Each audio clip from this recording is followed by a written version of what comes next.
جہاں ہمارے جسم کی ضرورتیں ہیں وہ میں نے آپ کو چند مثالیں دی، ہماری روح کی بھی تو ضرورتیں ہیں نا. روح کی ضرورتیں ہیں قرآن، روح کی ضرورت ہے دین کا علم، روح کی ضرورت ہے شریعت کا علم، روح کی ضرورت ہے توحید، روح کی ضرورت ہے اخلاق، روح کی ضرورت ہے نیک اعمال، روح کی ضرورت ہے انبیاء اور پیغمبر. تو اللہ تبارک و تعالی نے اس انسان کی ہدایت کے لیے، اس کی رہنمائی کے لیے جب اللہ نے انسان کو پیدا کیا، کیونکہ اس کو روح ربانی بھی عطا کی تھی، اللہ نے اس کی ہدایت کی انتظام بھی کرنا تھا، کیونکہ رب کائنات ہر ایک کو اس کی ضرورت کے مطابق انتظام بھی کرتا ہے. میرے اور آپ کی ضرورت تھی ہدایت، میرے اور آپ کی ضرورت تھی سیدھا راستہ، میرے اور آپ کی ضرورت تھی صراط مستقیم، میری اور آپ کی ضرورت تھی جنت کی طرف واپسی، میری اور آپ کی ضرورت تھی اللہ کی رضا.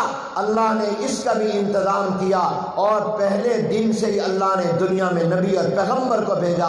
انسانیت کا آغاز نبوت سے ہوا ہے. انسانیت کا آغاز کس سے ہوا ہے؟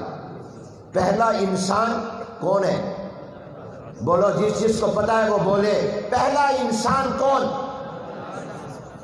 اسرائیل علیہ السلام، ہاں آدم علیہ السلام. پہلا انسان آدم علیہ السلام. اور پہلا نبی کون ہے؟ آدم علیہ السلام. تو کیا رب ہمارے اوپر مہربان ہے؟ انسانیت کا آغاز جہاں سے ہو رہا ہے وہیں سے نبوت کا آغاز ہو رہا ہے. نبوت کا آغاز انسانیت سے ہو رہا ہے. پہلا انسان، پہلا نبی. پہلے انسان کو پہلا نبی بنا کر اللہ نے کیا پیغام دیا؟ اللہ نے پیغام دیا کہ اے انسان، تیرے جسم کی ضرورتوں کا نمبر بعد میں ہے، تیری روح کی ضرورتوں کا نمبر پہلے. اس لیے میں پہلے انسان کو پہلا نبی بنا رہا ہوں. پہلا انسان، پہلا نبی.